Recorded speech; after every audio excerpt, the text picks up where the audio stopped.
Bom dia a todos e todas. Vamos iniciar o trabalho de hoje. A gente vai falar um pouquinho hoje sobre teoria geral do conflito, né, a cultura da pacificação, estabelecido no consenso. E aí a gente vai trabalhar alguns pontos aí, conflito e consenso, o conceito, categorias de conflito, causas de conflito, aspectos políticos do conflito e consenso. É essencial que vocês compreendam esse aspecto aí do conflito e o consenso. Obviamente, isso vai na mediação, conciliação, a todos os momentos que a gente for falar, né, do acesso à justiça, das discussões que o tema venha a aflorar, né, dentro desses dois aspectos que são importantíssimos. Para fazer qualquer tipo de atividade em relação a isso, eu preciso compreender, obviamente, o que isso significa. O que é efetivamente conflito e consenso? Conflito são formas comportamentais, obviamente, né? Se impõe aí ao estudo de cientistas sociais em busca de razões que determina aí que permaneça, é uma forma de que a sociedade permaneça unida, né? Ou se não, dependendo, né, o conflito, ela termina dilacerando, né, fragmentando, né, e obviamente que essas condições estão relacionadas às mudanças sociais, né, ou conservação de estruturas, né, que obviamente interferem na ratificação dos regimes aí políticos, democráticos, autocráticos ou totalitários, né? Esses estudos eles estão relacionados aí nas mudanças sociais que acontecem de maneira constante, a legitimidade do poder e a liberdade, né? Como é que eu trato dessa relação? Essas condições, elas têm uma convergência muito clara, né? No conflito, né? E no consenso. É comum teorias sobre o conflito e o consenso, né, dentro dessas perspectivas que a gente colocou para vocês. Para algumas questões que eu acho que são importantes, o que se deve entender por conflito social, né, e que classes de conflitos podemos distinguir nas sociedades históricas, dentro de que imagem social se oferecem conflitos sociais, como se podem determinar os pontos de partidas estruturais desses conflitos sociais, de que modo irrompem os conflitos sociais, quais são as dimensões dos conflitos sociais, em que condições variam as formas conflitivas dentre as dimensões e de que modo podem regular-se esses conflitos sociais, né? Acho que são aspectos aí preponderantes. Esses estudos, né, sobre o conflito e consenso, ele encontra aí a origem, né, entre a sociedade e o Estado. Isso conduz a uma crise, né, especialmente a razão da legitimidade do Estado. O Estado é extremamente recente. A gente pensa aí como uma realidade. Nessa estruturação eu vou pensar na realidade específica, na reciprocidade, na cooperação. Obviamente tem oposição, conflitos, que são componentes dessa mesma relação. Um ponto básico, o que é conflito, qualquer relação de elementos que possam caracterizar-se como por uma oposição. Aí a gente tem do tipo objetivo, que é o latente, né, aquele momentâneo, subjetivo através do manifesto. O conflito será social quando brota de uma estrutura de unidades sociais. A gente está falando do supra-individual, né? O conflito é apenas, segundo o autor, uma competição consciente. Eu vou pensar no conflito e nos elementos aproximativos. A sociedade, efetivamente, ela engendra frequentes conflitos, mas nem sempre, né, o homem procura ultrapassá-los aí, né? O que acontece efetivamente? Ele não consegue atender essas discrepantes exigências aí interiores, a proposta de agir e reagir. No momento que as pessoas agem, as reações, né, elas são constantes. E aí a gente tem dois formatos: atitudes construtivas de aproximação. Então essa reação ela pode ser nessa perspectiva, ou manifestações de repulsão. E quais são os tipos de conflitos, né? Então a gente tem guerras, lutas feudais, litígios e conflito de ideias impessoais. E aí, voltando à questão do conflito e competição, né? Qual é a distinção de conflito e competição. Competição é vista como um ato inconsciente e o conflito é consciente, é claro. A competição, ela tem um caráter impessoal, né, e o conflito, ele tem um caráter pessoal, é específico, e dessa maneira ele tem também, agrega o emocional. A competição, ela é contínua, né, enquanto o conflito é intermitente. Ele é provocado, resolvido, é provocado, resolvido. A competição resulta aí numa distribuição espacial, divisão do trabalho. Então, eu tenho relações interdependentes, né, de várias ordens, inclusive a ordem econômica, né, e o conflito ele já tem uma perspectiva ele resulta em status, né, e produz a ordem política efetivamente. O tamanho do conflito, né, essas condições elas se adequam, né, quando você tenta resolvê-los, né, dentro da mediação, conciliação, você precisa detectar esse tamanho, né? Então, o conflito ele é grande quando ele tem muitos elementos, e aí tem altos custos pela derrota. A derrota, ela tem custos elevados, então ele tem essa dimensão grande quando ocorre isso. Então, a gente traz aí esse problema de ordem social, né, alguns conflitos de interesse e princípio. A gente trata aí da teoria da coerção, duas espécies básicas de conflito presentes em todas as sociedades. Quais são essas espécies básicas? Posições de poder,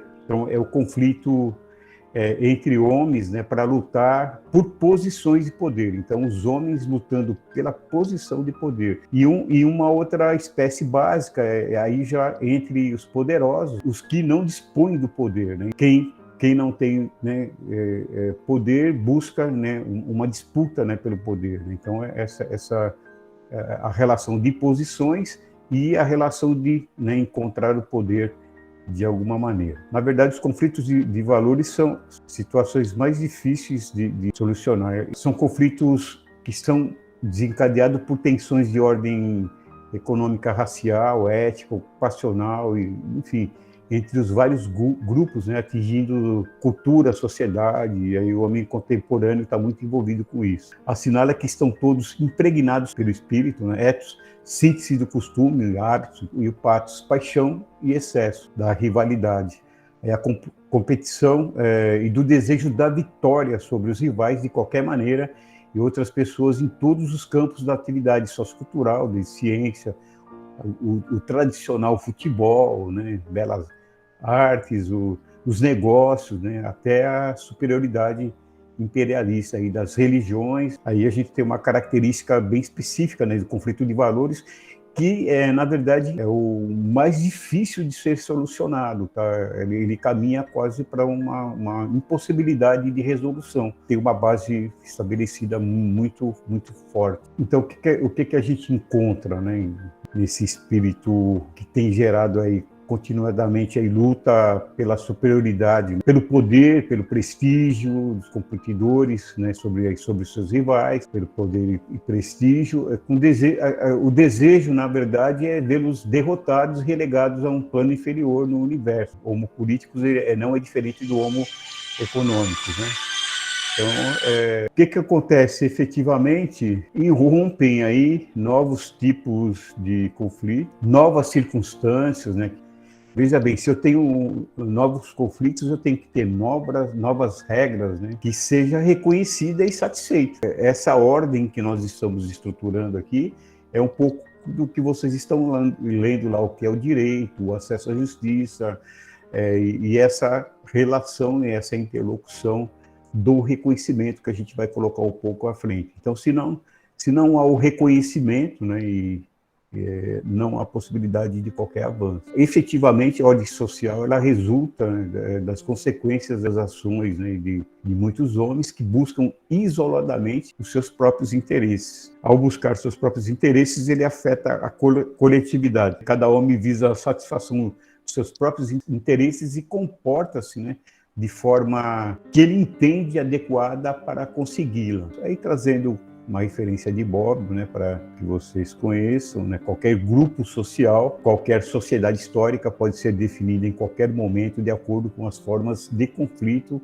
e de cooperação entre os diversos atores que nela surgem. E aí, quais são esses postulados básicos, né, das teorias do conflito? A negação da desigualdade, né, como eixo aí da coesão, que os grupos mais oprimidos tentarão eliminar a desigualdade. E como que acontece efetivamente quando os grupos oprimidos vão em busca da eliminação da desigualdade? Em regra, como isso funciona? Através do conflito. Existência de conflito explicada aí por 3 hipóteses, né? Haveria sempre a possibilidade de que os indivíduos desenvolvessem novos interesses que levariam a conflitos, né, com outros indivíduos, e as pressões por novos acordos é uma das hipóteses. Uma outra hipótese: existiria ainda sempre presente a probabilidade de que surgissem circunstâncias que podem não ter sido previstas e consideradas na fixação de qualquer conjunto de determinadas regras. Novamente, interligando, né, essa condição, a questão lá do direito e de lei, né, até para que vocês entendam, né, o direito não está ligado diretamente à lei, como o acesso à justiça não está ligado diretamente ao jurisdicional. A lei é um instrumento para que o direito se efetive, mas não necessariamente ele está ligado à lei. E aí o homem, em razão da sua própria natureza, poderia não se contentar, né, com a persuasão de objetivos determinados, e sua interação com os outros homens poderia mesmo estimulá-lo ou compeli-lo a partir para novas atividades. Conflito social, quando os interesses dominantes, né, são ameaçados e o acordo de interesses nunca é conseguido integralmente. O problema entre o conflito e o consenso, seguramente, nesse caso, a conotação política, né, desde que se coloca em cena a liberdade individual e a autoridade estatal. Sociedade e Estado. E aí uma das principais questões é o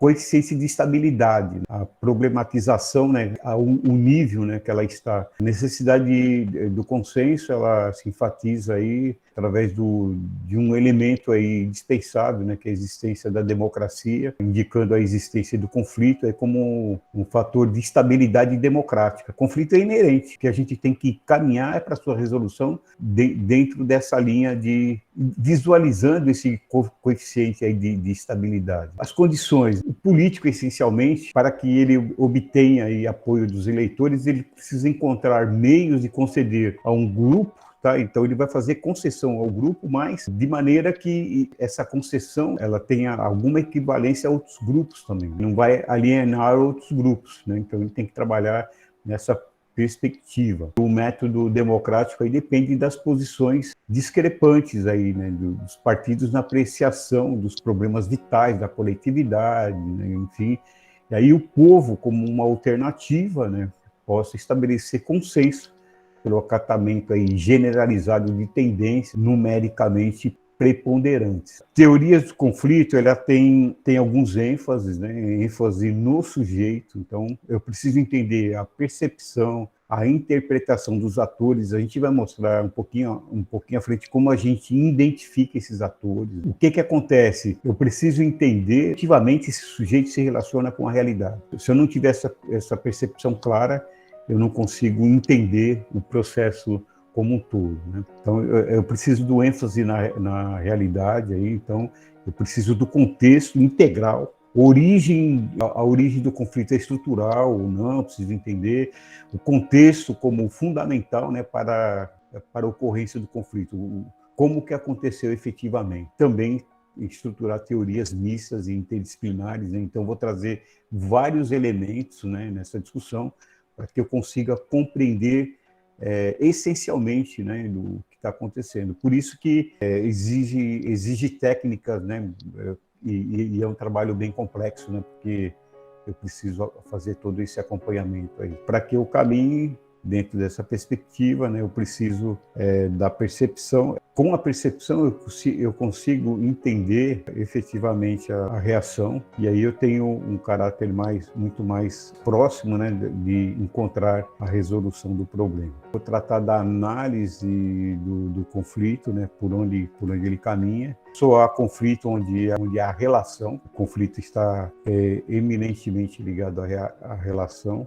está estabelecido na relação, essa relação afetivas ou profissionais. Eu preciso entender o contexto. As relações, elas não se dão num vazio, né?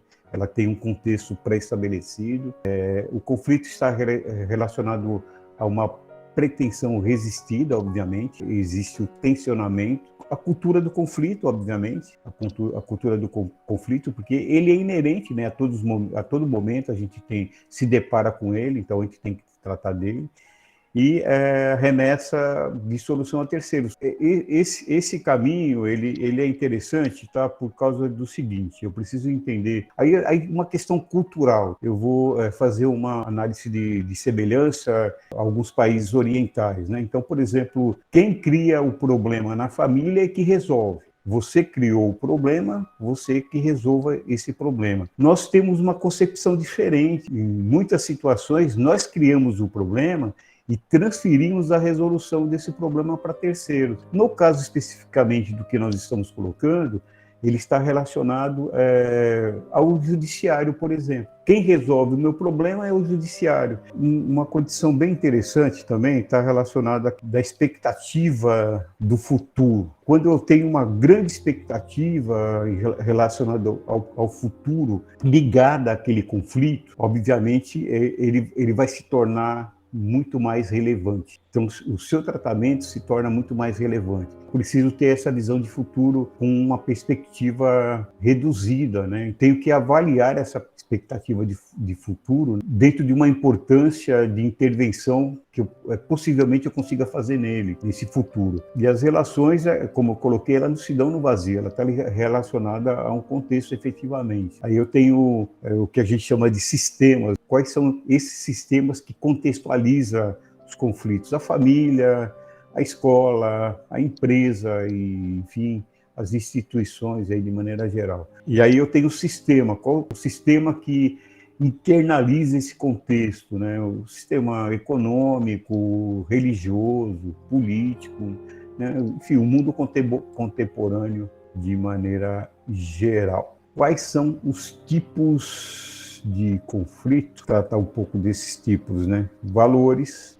Quais são os conflitos de valores, né? Então, moral, ideologia, religião. Então, a gente hoje, inclusive, nós estamos vivenciando muito esses conflitos, né?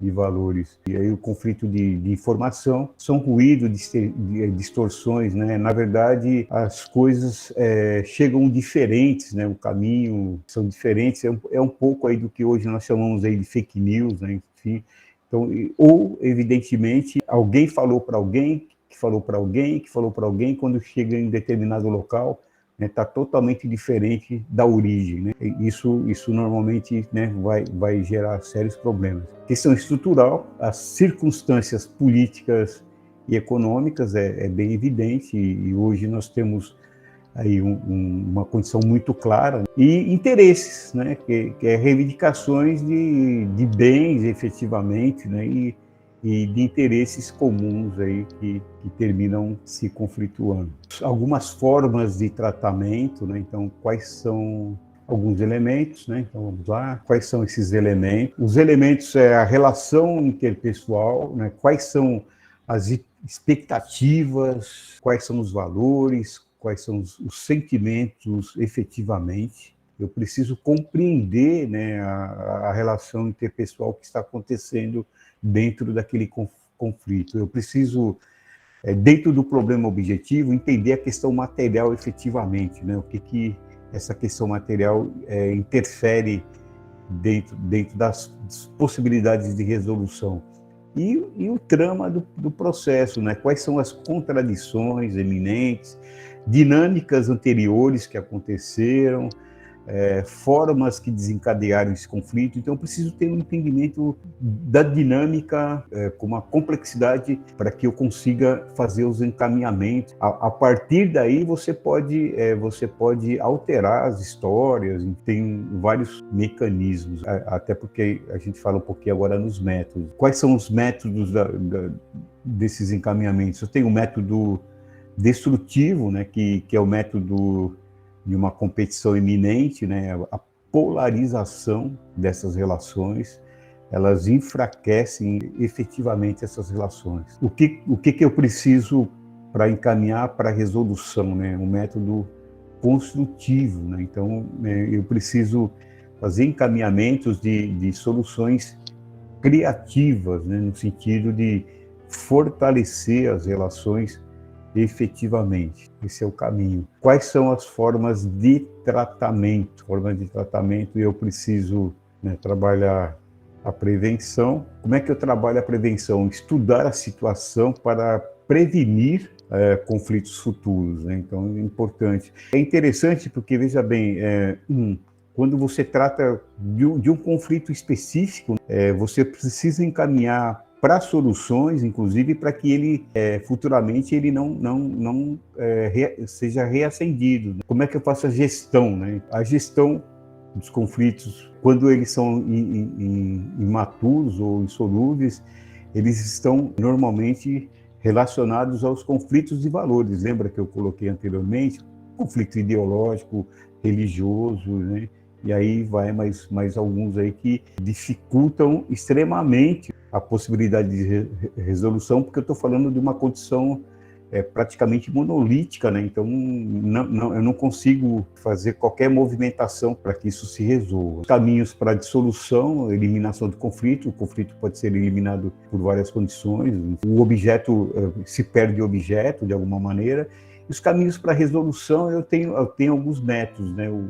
Os métodos endógenos, né? Que depende, né? Os endógenos dependem da minha convicção do encaminhamento para a resolução. Quais são os caminhos endógenos aí? A negociação. A negociação, a gente vai falar um pouquinho à frente, né? Como ela funciona. E ela é importante, né? Nessa estruturação de encaminhamento para a resolução de conflitos. Eu tenho, inclusive, técnicas aplicáveis, né, de negociação, é uma coisa bastante usual. Então, aí você tem caminhos, técnicas, né, várias técnicas que possibilitam você caminhar as resoluções aí dos negócios. O diálogo, tá, é um método endógeno, a conversa, que pode ir amadurecendo e caminhando para a resolução, ou mesmo a votação, né?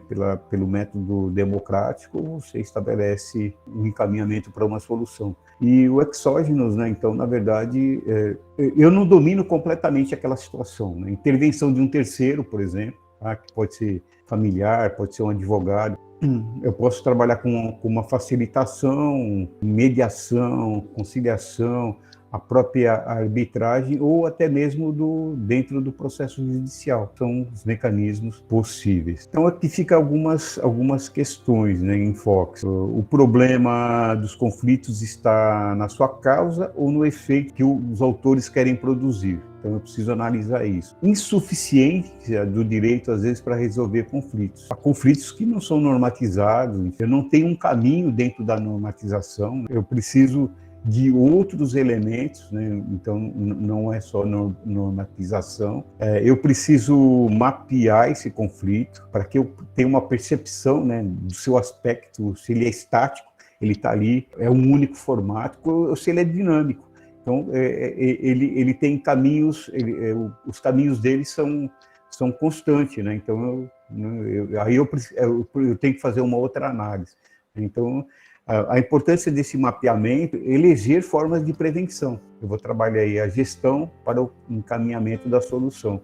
Inclusive, nesse mapeamento, ele me possibilita selecionar aí o que eu posso ou não mediar.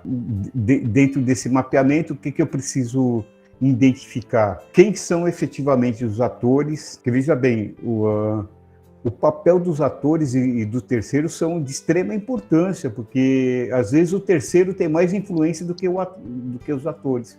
Tá? Então eu preciso identificar, saber quem é quem. Eu preciso entender os objetivos, o que acontece efetivamente. Problemas de consciência, né, nessa relação, a relação efetivamente, como ela acontece, as emoções. Tem situações que as emoções estão extremamente afloradas, então eu preciso entender esse processo. marcos de referência, eu tenho que ter pontos nos quais eu tenho que me dar sustentabilidade para que eu consiga estabelecer, né, esses parâmetros todos. E pontos de coalizões. Entender o poder, que eu falei, eu tenho situações que o terceiro tem maior influência do que o próprio ator, então eu preciso entender muito bem essa condição. Eu preciso identificar os atores que interferem efetivamente para a resolução. Eu preciso entender se o ator tem interesse específico no conflito, se ele tem capacidade para condicionar esse resultado pretendido. Preciso ter a percepção, né, em relação ao ator de um conflito, se ele se entende efetivamente como um ator. Isso é importante porque se ele não tiver essa percepção, né, ele está fora daquela realidade. Então ele precisa se entender efetivamente como ator, ele faz parte. Também a questão do terceiro. O terceiro ele pode ser alguém participante, né, então ele tem interesse também, só que ele não pode condicionar o resultado. Né? Então um amigo que está lá, interveniente, é alguém que não tem interesse, mas ele pode condicionar o resultado efetivamente. Ele não tem interesse especificamente naquele conflito, mas ele condiciona o resultado. Dentro desses atores, o magnetismo conflitual, né? Os conflitos tendem a fazer que as pessoas tomem posição, né? O terceiro toma posição no conflito, ou, né, um terceiro atue como um representante, é o caso do advogado, né? Ele pode, o que não pode acontecer é ele virar ator, né? Então o advogado termina virando ator. E aí o ator coletivo, né? Que é quando existe o objetivo comum, né? Do grupo decidir, um determinado grupo decidir, e aí estabelece processos de decisões conjuntas, né? Então aí eu preciso identificar o ator coletivo, a existência de coesão interna, verificar se há riscos ou não de divisão, né? E aí vai atrapalhar no caso da coesão, manipulações de dados, o grau, né, efetivamente dessa possibilidade de divisão, né? Preciso entender os objetivos, o grau de coerência deste grupo. Então é muito importante que haja esse entendimento. Eu preciso descobrir se atores ocultos, alguém que não está atuando diretamente, mas, né, tem interferência. E aí tem alguns tipos, né, de objetivos, né, tangíveis, não tangíveis, né, os não tangíveis relacionados a razões instrumentais ou morais, né? Que eu coloquei objetivos ocultos e não ocultos, né? Geralmente é mais difícil a solução de conflitos quando a gente tem as situações que não estão claras, né? Então é muito problema isso. Um ponto extremamente básico é o reconhecimento do interlocutor da sua condição de ator, como eu coloquei anteriormente, né? Senão eu não consigo caminhar para uma solução. Isso tem que estar muito claro. É necessário. E, por outro lado, também, ele tem que reconhecer o seu interlocutor. Porque, veja bem, se não há o reconhecimento desse interlocutor, eu não consigo efetivamente entender o processo, né? Eu não consigo caminhar para uma solução. Eu me reconheço como ator e reconheço o outro como interlocutor. E existe um conflito inerente. Então, eu como ator, eu vou discutir isso, reconhecendo que a possível resolução, reconhecendo que há possibilidade de se encaminhar para uma possível resolução, mas eu reconheço aquele interlocutor. Tipos de conflito autoral e objetal. O objetivo, o autoral, o autor, né, que causou o conflito, ele é o objeto especificamente, e o objetal é a causa, né? Então a gente tem que evitar, né, que o conflito objetal se torne autoral, porque é muito difícil, né, quando você introspecta, né, o conflito. A partir desse momento, obviamente que aí há uma carga emocional que dificulta, né, qualquer encaminhamento. Nós precisamos ter a percepção clara entre negociar e dialogar. A negociação, ela tem técnicas, né? Enfim, o dialogar é reconhecer o outro como sujeito, né, de razão pública, A negociação ela tem um caráter mais voltado para a questão prática, efetivamente. Quais são os recursos, né, para a gente fazer os encaminhamentos? Assumir a disposição de assumir os custos do conflito. Esses custos, inclusive, pode ser financeiro, mas pode ser emocionais também. Quais as condições, né, de discussão? Manipulação ou sedução? Manipulação é grave, eu preciso trabalhar na discussão da sedução. Persuasão ou dissuasão? Então, persuasão, obviamente, eu vou ameaçar, eu vou estabelecer um campo de promessa, né?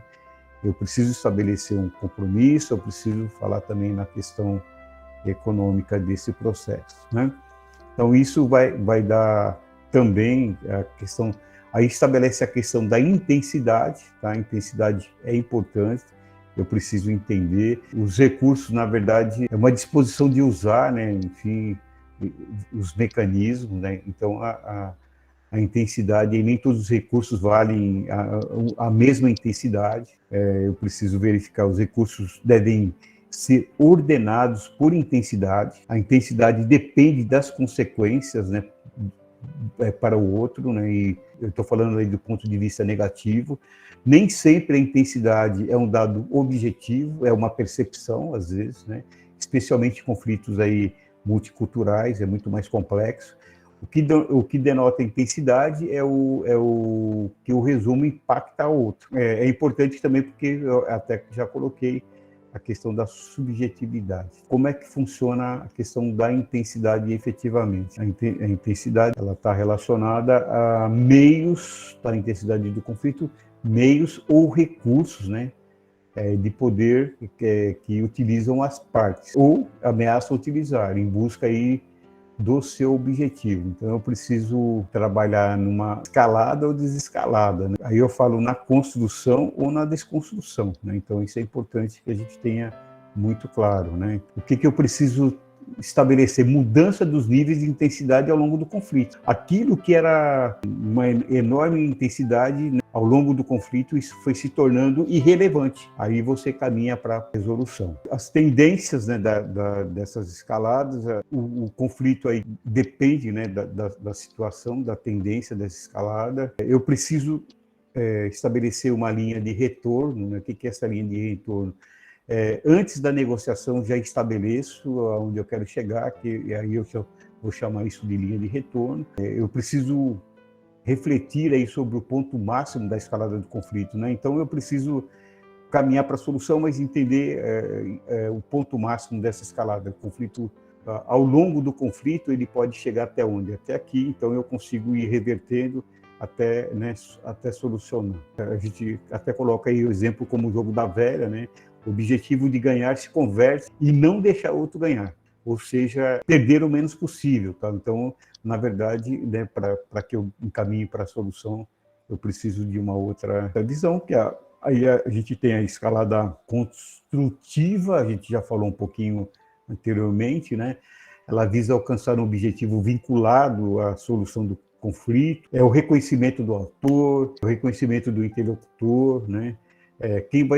Todo mundo vai ser escutado na mesa, admitir a existência desse outro, aí a empatia, uma oportunidade de conhecimento, uma comunicação construtiva. A escalada destrutiva tem o único objetivo de acabar com o outro, né? Forma ineficiente, aí isso se torna numa espiral, né, destrutiva, responder provocações, enfim, a gente tem que ter o cuidado, né, para que essa escalada, precisa pensar na escalada construtiva de maneira que ela não se converta na destrutiva. A própria concessão controlada, ela possibilita isso. É aquela questão de estar em condições para entender essa condição.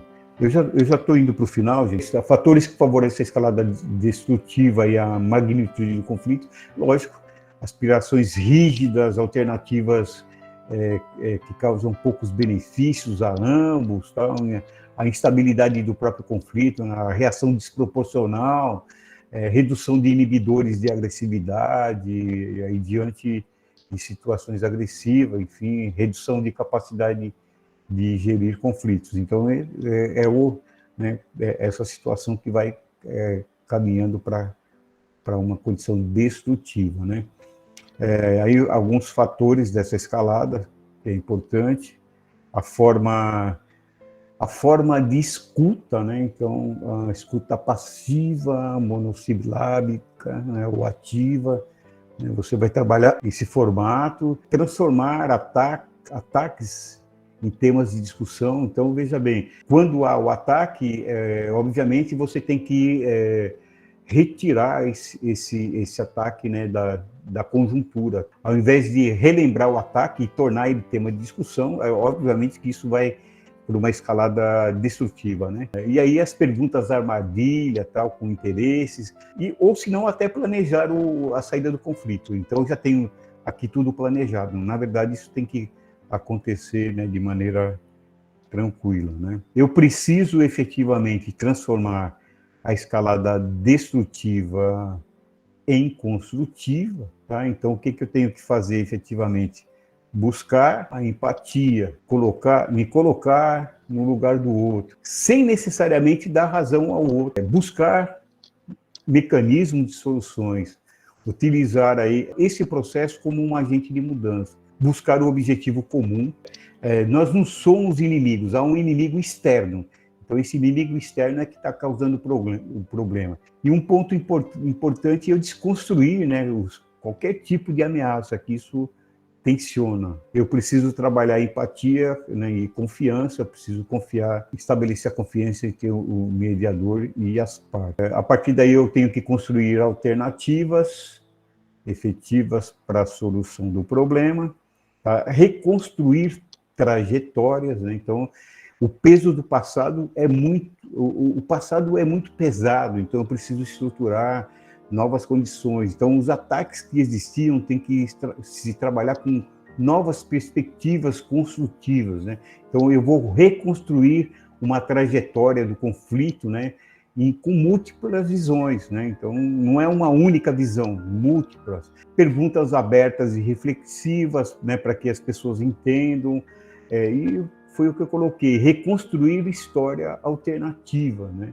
As partes contam uma história cheia de influência do passado, né? E com uma carga de emoção grande. Eu preciso trabalhar na reconstrução efetiva desse processo. Fazer o conflito trabalhar por nós, efetivamente, usar a energia do atrito, né, para alcançar um novo ponto de equilíbrio, criar, né, uma nova realidade daquele processo, estabelecer novas posturas, né, e, principalmente, construir um diálogo respeitoso. Acho que isso é primordial para que a gente entenda efetivamente o que nós estamos falando.